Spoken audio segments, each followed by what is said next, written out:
Happy Thursday. Welcome back. Even though it is 95 degrees in Kentucky right now, I'm in a crew neck because I can't figure out what temperature I want my apartment, and it's absolutely freezing in here right now.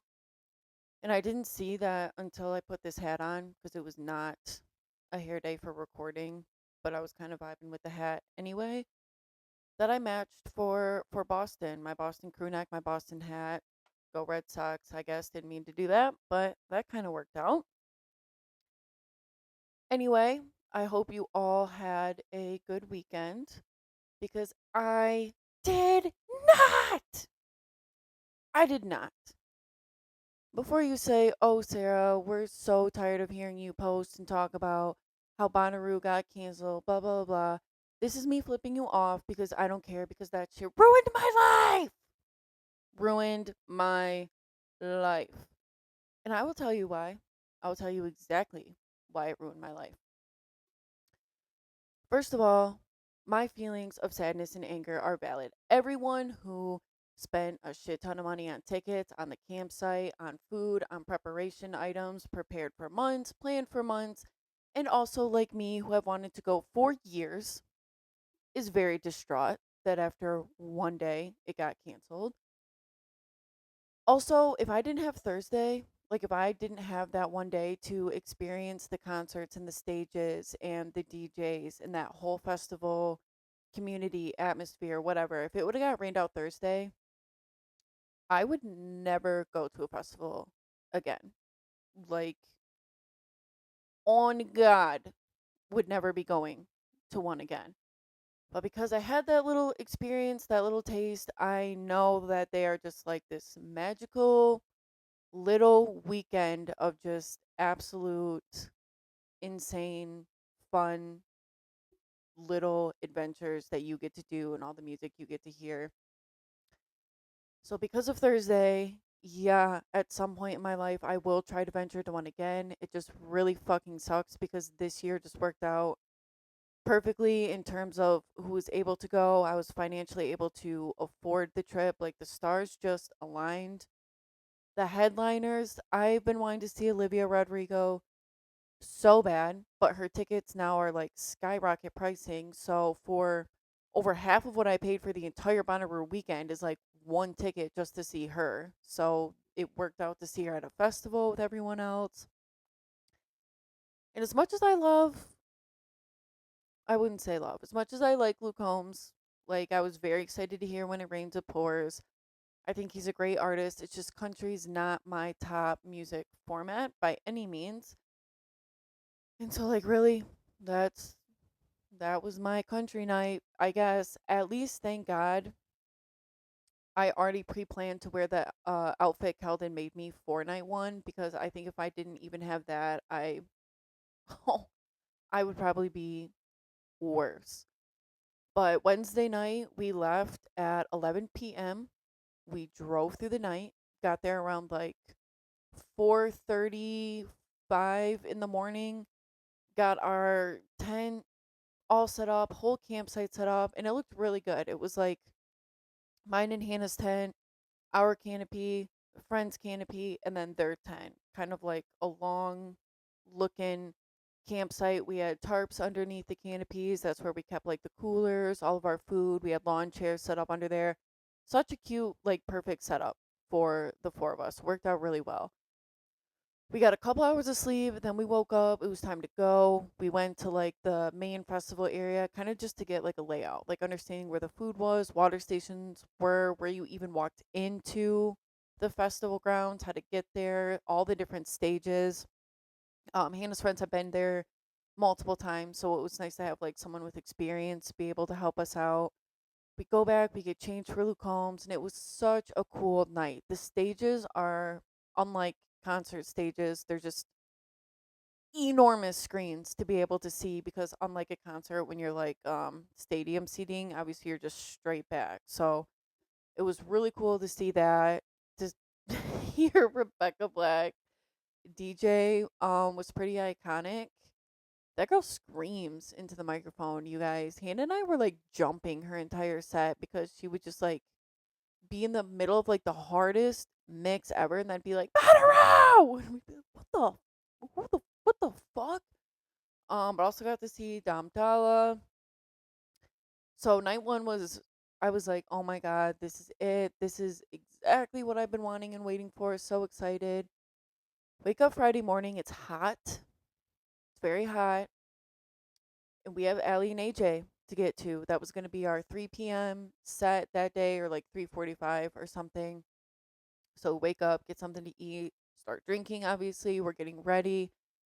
We had to leave our camp area around like 2:30, but at 1, it starts to pour.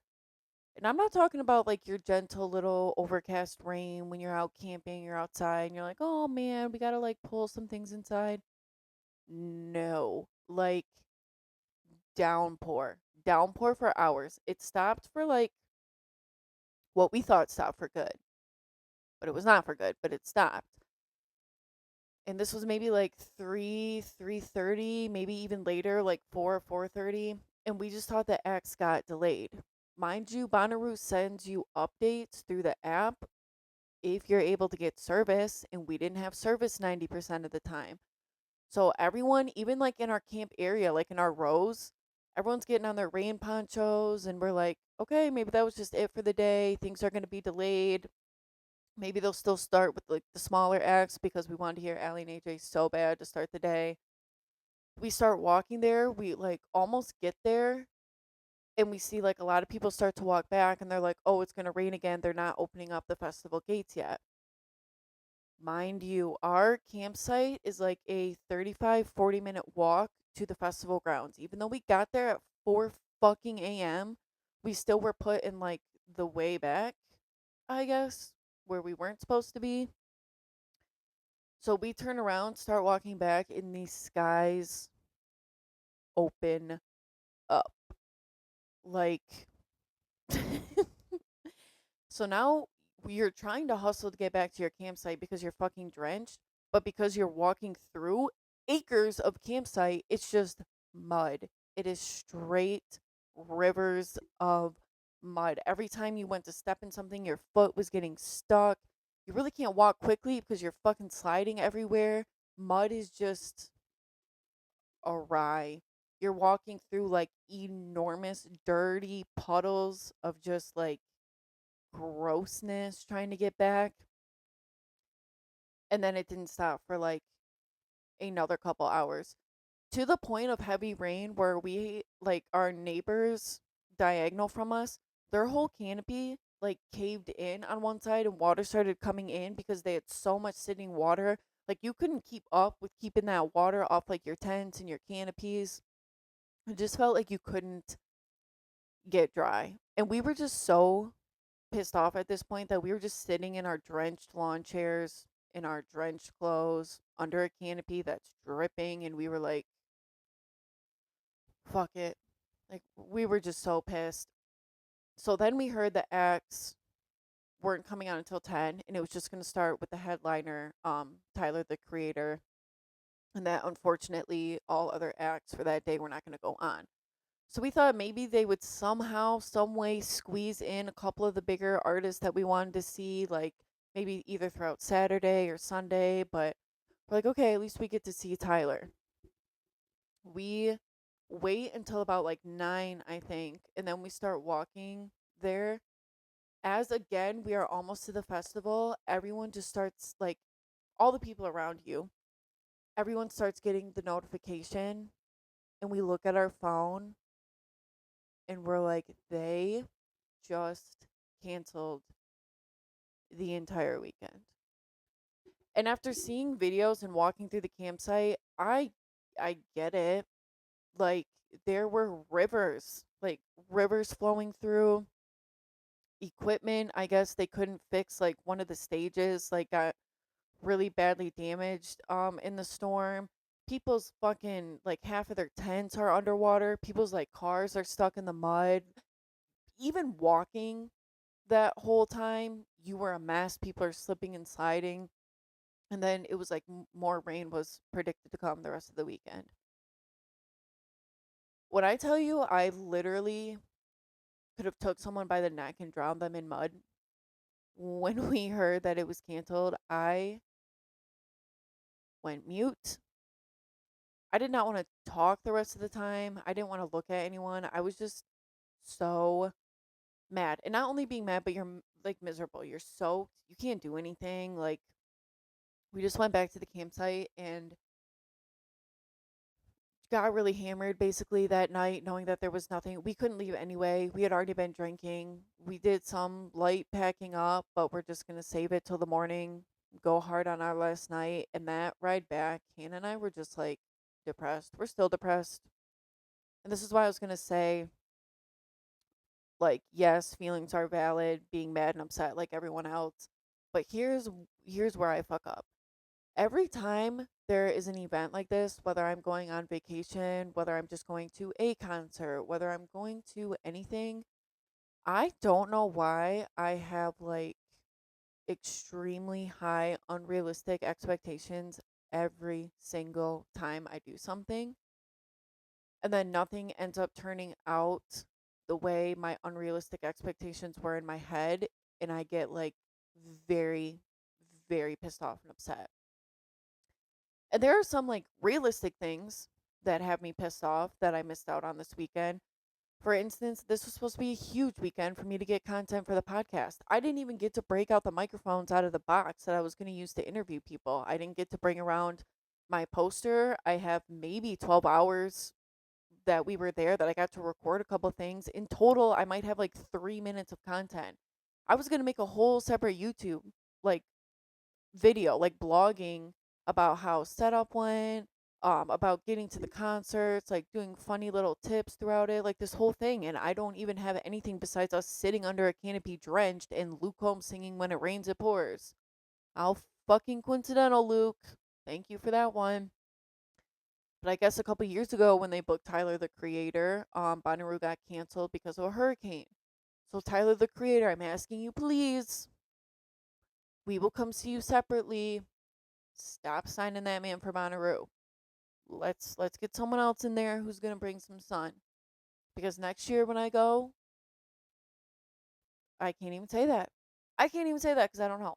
Next time, hopefully, that I make it to Bonnaroo, if it gets rained out or something happens,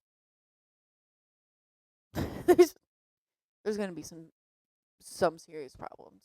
I just wanted I just had like again my unrealistic expectations. I had like a lot riding on this weekend. I've had a very bad couple weeks filled with some very bad news and some very shit situations. And this weekend was supposed to be like my fun, relaxing, hanging out with friends, drinking, escape from my shit reality right now. And I didn't get that. I think I left more depressed than I did going there. So actually, I did the reverse. Like, now I'm just irritated. And also, I am someone huge, huge, huge into the idea that music is so, so important. Some of those artists that were performing are song that they sing songs that I listen to on repeat for like days to help me out.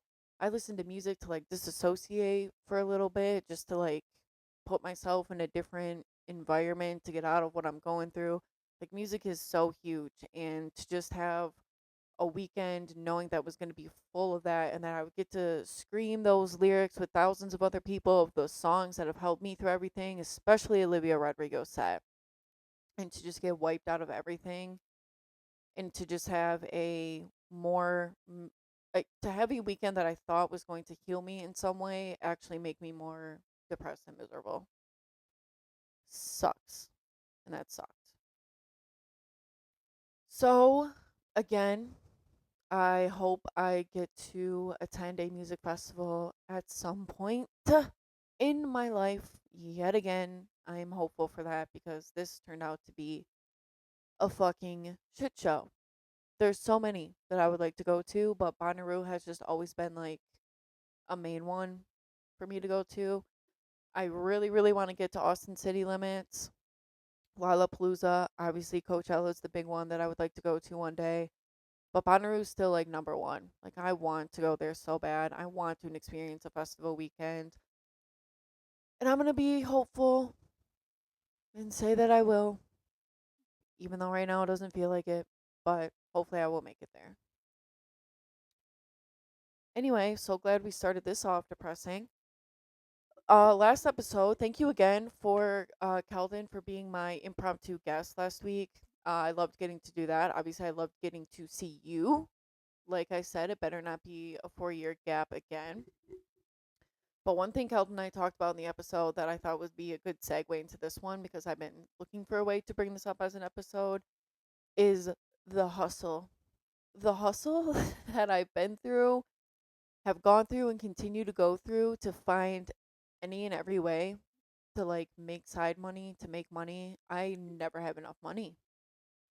And I'm not saying that in the greedy way, like all I want is money. I just want to fucking survive. And I've always just been like on the go with trying to do whatever and everything I can to get this fucking money. So I made a list of like all the things that I have done. Starting off when I was young, you know those colorful pipe cleaners, you guys? I would like wrap those around hangers because my mom used to complain like, oh, some shirts would fall off. I just had this like random idea. And it's not even that random. Kids do it all the time. But I took the colorful pipe cleaners and would make like patterns and designs around the hangers, and I would make my parents and family members buy them from me.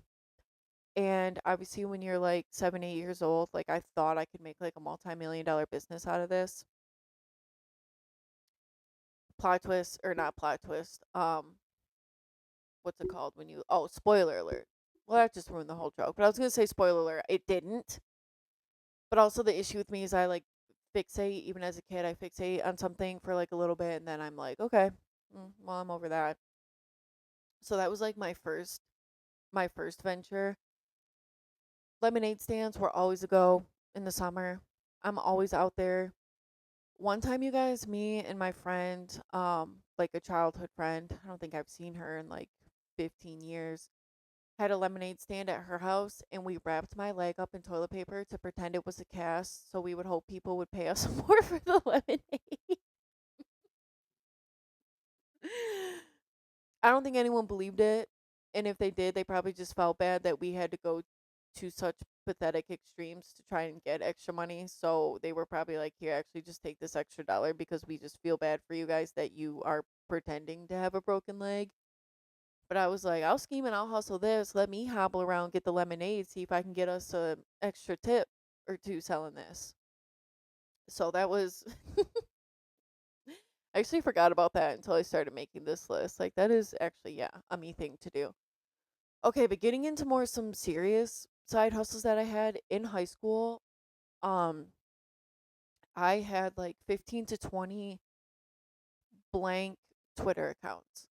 And what I would do is, I don't know how deep you guys were or are into the Twitter world, but this was when like Twitter was at its peak, I would say, like sophomore, junior year of high school. This is when all the celebrities were on Twitter like all the time. Like, if you retweet this, I'll follow you.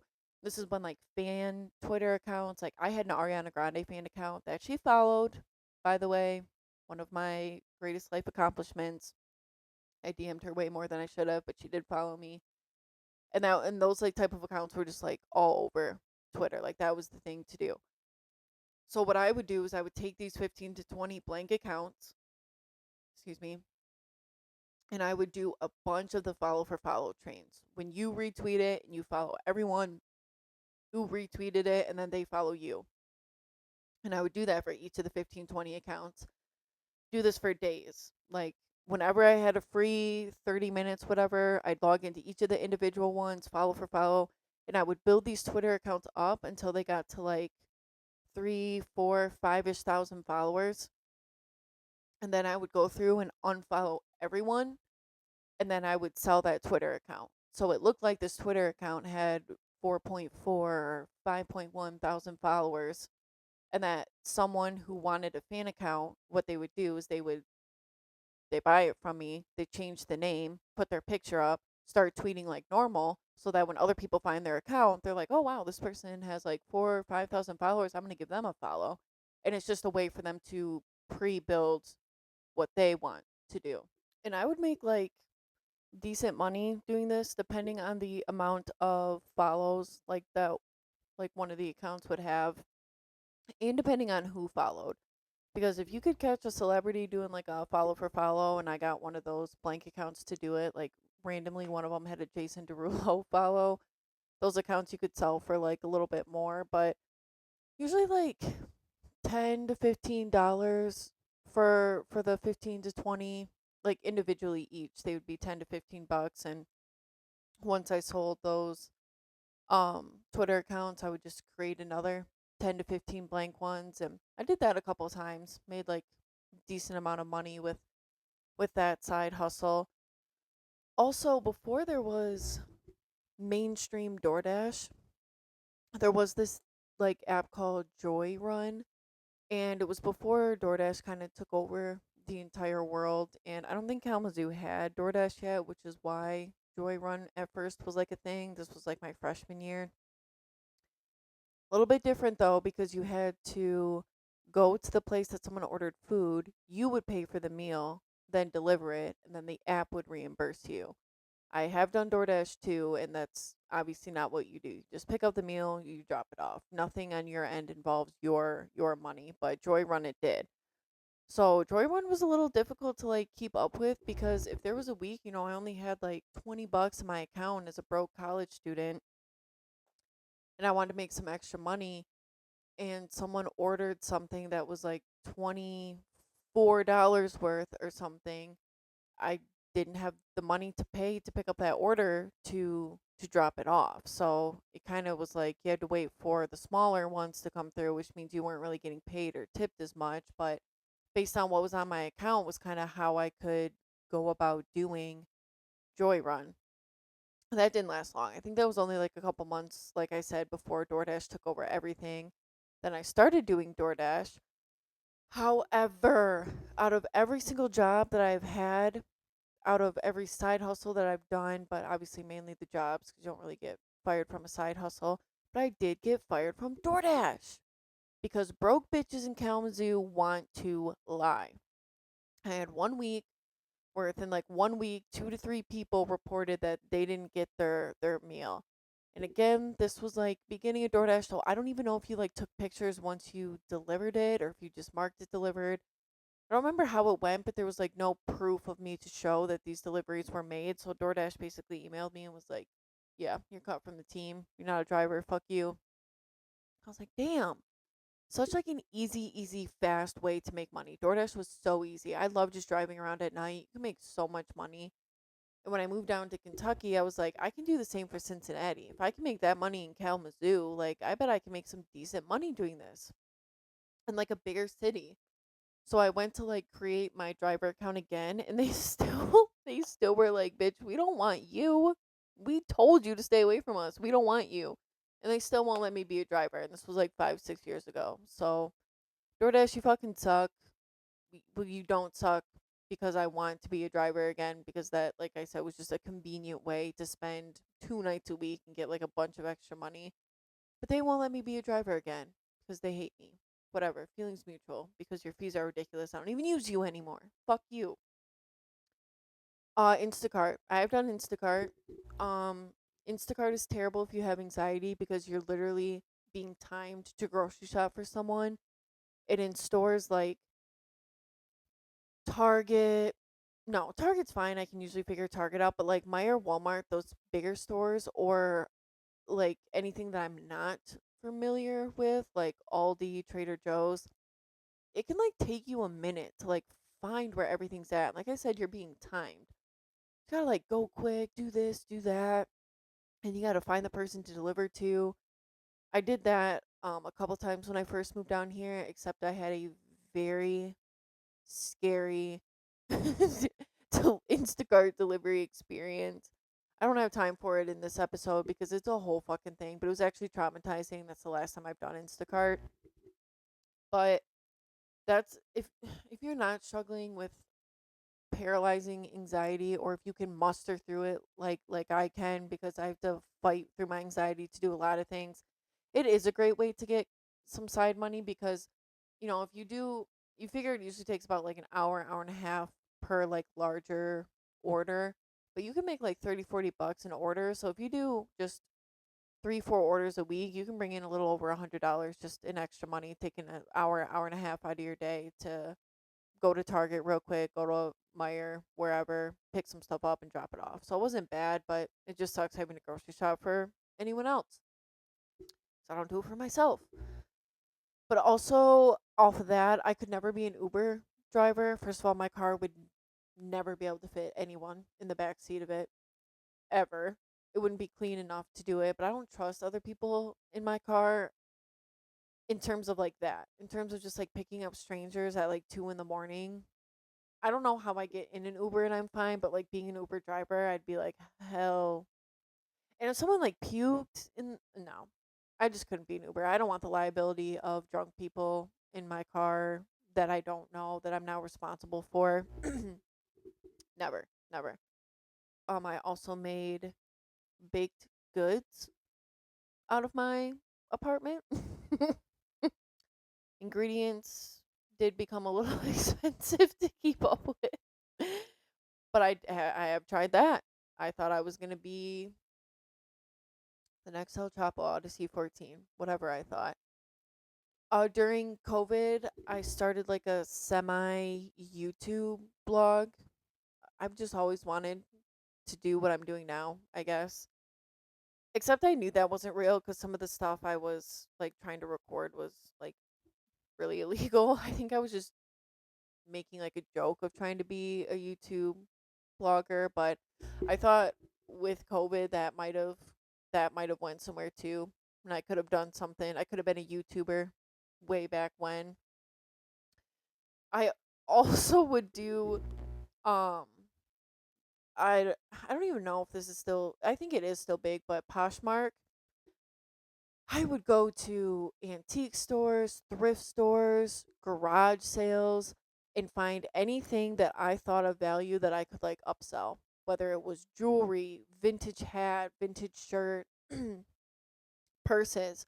I've actually made money off of Poshmark going to garage sales. People would sell a purse for like $10, buy it, clean it up, resell it for like 25 if it was name brand. Same with vintage shirts were always good too. You'd go to a thrift store and they're selling it for like $2 or a secondhand shop, $2. But I could take it and like remarket it to sell it for like 10 or $12 just based on either style or like I said, brand. So that was something I tried to do too. I did sell quite a bit of jewelry on there as well because a lot of antique stores will have like beautiful jewelry for like less expensive, but then you can kind of like clean it up and resell it for a little bit more online. So that worked out for a little bit, but again, you got to like keep up going to all these different antique thrift garage sale side store places to try to find even something of value that I could resell. Um Whenever I would go home from college, like on either weekend or summer break, Christmas break, I was always asking my mom, like, she would have me clean out her car for money. She'd have me do chores in the house that she hated to do, but that I would do for like extra money to bring back to Kalamazoo. So sometimes I would go home, obviously not only to see them, but know that I could bring back some cash. I just had to do a couple like shitty chores. I don't know why I could clean out my mom's car perfectly, but can never clean out my own. Maybe it's because I knew I was getting paid. But I would like make that shit spotless, whatever chores she needed to do right away. I was like, yep, pay me to do that. I'll get it done. I have an app on my phone for pet sitting. It's called like Meow Hotel or something for cat sitting that I have an account for where you can like choose your schedule, choose like how you like go about visiting the pets, and people can book you if they're going to be gone for like a long period of time. You can go let the dog out. They'll pay you for a couple days if you have to go feed the cat, feed their animals, whatever it is. But it's like your own pet sitter account. Need to look into that further actually because I would be here to babysit some cats on the weekend. I would love that. But I haven't looked into it too much further. I just have my account set up for it.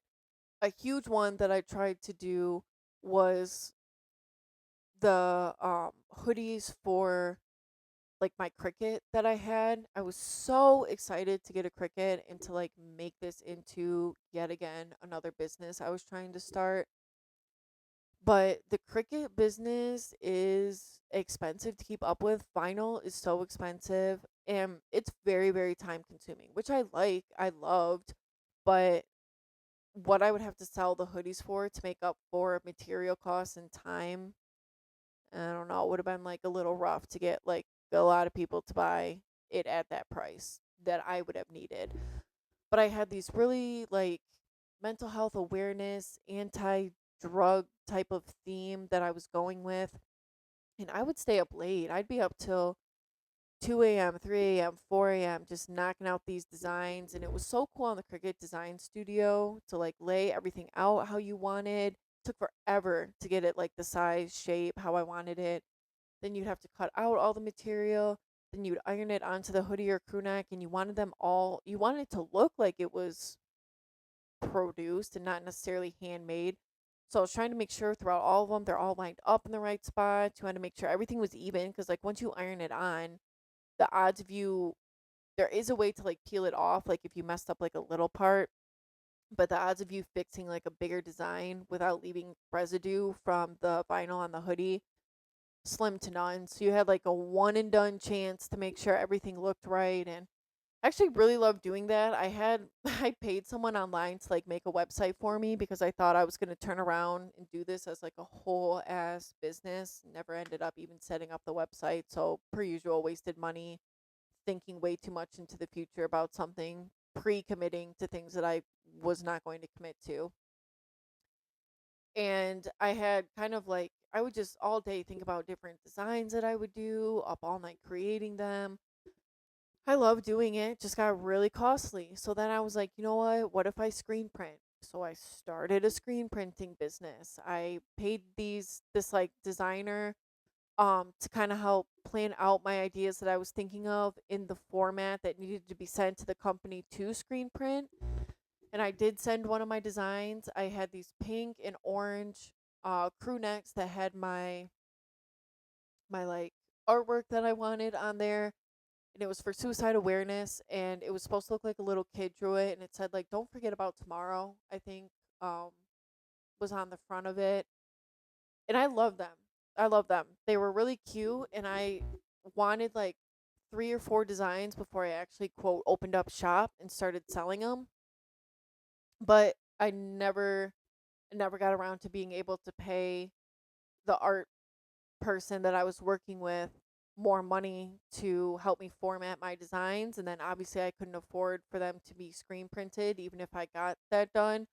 So I have a box of like 20 crew necks that I don't know what to do with. And at some point I would like to sell them, but the business idea that I was trying to start with that, I have the logo like screen printed on all the crew necks like on the side. And so I'm trying to figure out a way to like get rid of that because I would like to sell them. I would like to incorporate them somehow into the podcast. I just can't do it with a logo that no longer exists for a business that's not even a thing of mine anymore. I've just tried to start so many businesses. I lose track of what's attached to fucking what. I've done every survey app you can think of that tells you you can get money by taking surveys for products. You can take surveys for websites, surveys for apps, for games that you play. I've done it all. I have done every app like that you can think of. Some of them are okay, but some of them you could take like an 80 question survey and they would pay you like 10 cents. Or you have to get to level 600 on this app and then you get like $5. So if you're ever going that route, you like literally have to lock in like day by day. I've done the ones where you watch the ads, you watch the movies, whatever, you get paid. And if you're not about that shit like 8 hours a day, you're not going to see anything because it takes so much time to do some of this shit for like I said, like a quarter for an entire fucking survey. You watch like 20 ads and maybe you get 50 cents. You get to level 600 on that game and maybe they give you $5. Like you have to like commit to doing anything like that.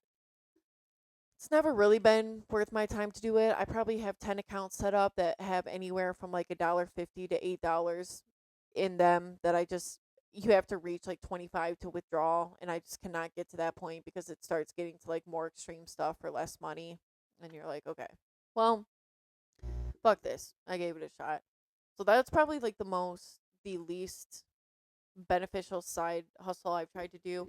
I've also tried to do freelance writing. I have an account set up on this whole website where you like bid for projects to do.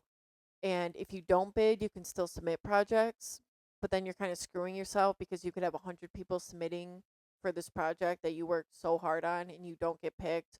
Whereas, like, the reason you want to bid is so that you know that if you get picked, you're the only one doing the project. But you have to have like certain amount of coins to bid on after doing a certain amount of projects. And I've seen some cool stuff on there. It's a lot of like influencers wanting stuff for either their YouTube or their TikTok or their social media content. They just kind of need help with the continuous ideas. And you can make some decent money doing that. I've tried to do a couple, but again, it's me sitting down with my attention span and trying to like actually formulate a whole writing project. But I love to write. I've always wanted to be an author. I've always wanted to write some sort of book.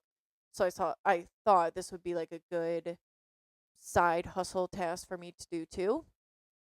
Um I probably should get back into that one because like I said in pretty much every episode, creative outlets are always huge and freelance writing's kind of fun because they're like short projects that you get to like be really really creative with and doing. So, I would love I would love to see that work.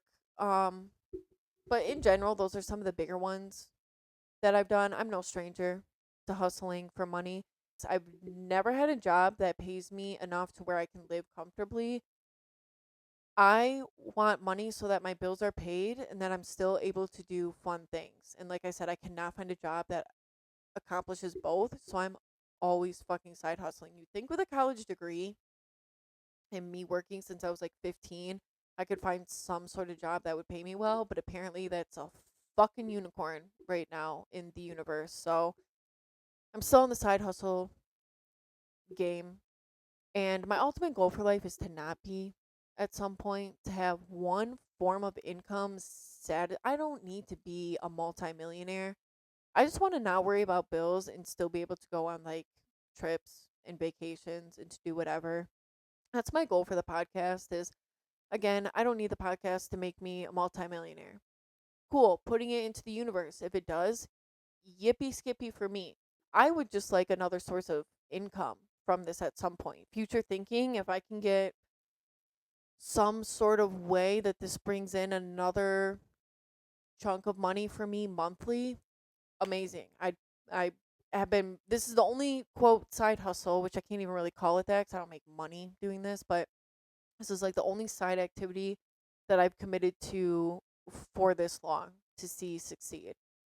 So I'm hoping, future thinking, again, that this brings in some sort of monetary value so that I can put some of these other side hustles to rest. Most of them already are. And I will figure out one day how to sell those crew necks with a logo of a business that no longer exists on it so I can finish that one out. I still try to do some things with my Cricut, but I'm still not living comfortably. So I still feel like I need to keep doing all those things on top of the podcast and on top of working. So that's my goal. That's my goal is one day we're going to get to some point where this can be my sole side hustle along with work, and then maybe this takes over as my job one day. That's that's what I manifest every night. That's what I cross my fingers for, and that's hopefully, like I said, we get to a point one day where I don't need to side hustle and think about side hustles every second of my life. But if you also are in the side hustle game and you know of a good one, please let me know. I'd love to check it out. Take my advice on all the ones listed. DoorDash, great one. Instacart, if you can handle being in a grocery store without flipping out, it's a great one to utilize. If you are a creative person, I would definitely look into the freelance writing websites because you could find some small projects to make some extra money on. Anything, anything like that. We gotta hustle in this world, unfortunately, and I will continue to do so. It's supposed to be nice this weekend. It's supposed to be hot. I hope wherever you are, you get to some water, whether it's a lake, a pond, your pool. I hope you get to go out on a boat. If you have a boat, invite me out on your boat, please, at some point this summer. Maybe that'll help bring some serotonin, cure me a little bit. Put on your sunscreen. I learned my lesson every fucking year with sunscreen. Actually, my back is burnt right now from going to the beach Monday and forgetting to like that I have a whole other side of me to apply sunscreen on, so my back's a little red right now. But get to some water. Nice, get outside, sit in some shade, go for a walk, do something outside, have a drink outside. Whatever you do, just be safe while doing it. I hope you have a fun, warm, dry, non muddy weekend. I love you all. Thank you again for the support. Add me on Snapchat. I made the Sorry Mom podcast official public page on Snapchat, so you can find me on there as well. I'll have my link in my link tree. Other than that, I will see you here same time, same place next week.